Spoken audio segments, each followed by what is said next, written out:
Hi welcome to PMSS media. Victory Venkatesh హీరోగా, ఐశ్వర్య రాయ్, మీనాక్షి చౌదరులు హీరోయిన్గా తెరకెక్కించిన సినిమా సంక్రాంతికి వస్తున్నాం. ఈ సినిమా శ్రీ వెంకటేశ్వర క్రియేషన్స్ బ్యానర్స్పై దిల్ రాజు ఎంతో ప్రతిష్టాత్మకంగా నిర్మించారు. ఈ చిత్రానికి అనిల్ రావుపూడి దర్శకత్వం వహించారు. భీమ్స్ ఈ చిత్రానికి మంచి మ్యూజిక్ అందించారు. మూవీ టీం అంతా కలిసి ఈ సినిమాను సంక్రాంతి కానుకగా ప్రేక్షకుల ముందుకు తీసుకొచ్చారు. ఎంతో కాలంగా హిట్ కోసం వెయిట్ చేస్తున్న వెంకటేష్ కి ఈ సంక్రాంతికి బ్లాక్ బాస్టర్ హిట్ అందుకున్నాడు. సో ఇదంతా పక్కన పెడితే అసలు సినిమా హిట్ ఎలా అయింది, ఎవరి వల్ల అయింది అనేది విషయానికి వస్తే అదేనండి బాబాయ్, మూవీలో వెంకటేష్ సన్ని క్యారెక్టర్ చేశాడు కదా, బుల్లిరాజా. ఈ సక్సెస్ అతని వల్లే అందుకుందండోయ్. ఎలా అంటారా, అతను చేసిన యాక్టింగ్, డైలాగ్ వర్షన్, తీసుకున్న ప్రతి క్యారెక్టర్ ను సినిమాకు ఇచ్చి పడేశాడండి బాబోయ్.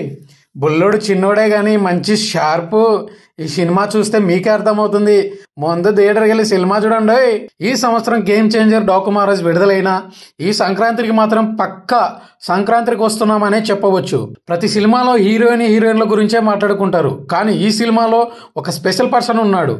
ఈ సినిమాలో పక్కా ఎంటర్టైన్మెంట్ చేసిన మన బుల్లోడు అదేనండి, మన బుల్లిరాజా గురించి మొత్తం మోగుతుంది యూట్యూబ్లో. అసలు స్టోరీకి వస్తే మన బుల్లిరాజా అదేనండి, వెంకటేష్ కొడుకు క్యారెక్టర్ చేసిన పిల్లోడి పేరేంటో తెలుసా? రేవంత్ పవన్ సాయి సుభాష్. ఇతడు పుట్టింది భీమవరం పక్కన చెన్నంపల్లె గ్రామంలో పుట్టాడు.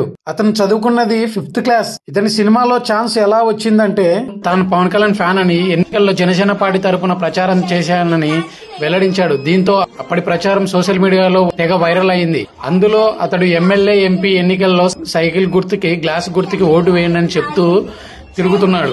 కాగా ఇన్స్టాగ్రామ్ లో వైరల్ అయిన వీడియోను అనిల్ రావుపూడి చూసి ఈ బుల్లోడు అయితే కరెక్ట్ గా సెట్ అవుతాడు మనకి అని టీమ్ తో డిస్కస్ చేసి ఇతన్ని సెలెక్ట్ చేయడం జరిగింది. ఆ విధంగా బుల్లిరాజుకు అవకాశం దక్కించుకున్నాడు.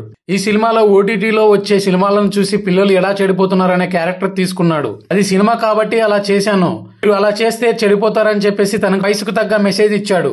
సినిమాలతో బుల్లిరాజుకి బోల్డనే అవకాశాలు వస్తున్నాయి, కానీ నేను అనిల్ రావుపూడి సార్తోనే తీస్తాను, అనిల్ రావుపూడి సార్ ఏం చెప్తే అది చేస్తానంటూ ఒక వీడియోలో వెల్లడించాడు. ఈ వీడియో మీకు నచ్చినట్లయితే లైక్ చేయండి, షేర్ చేయండి, సబ్స్క్రైబ్ చేయకుండా మాత్రం మర్చిపోకండి.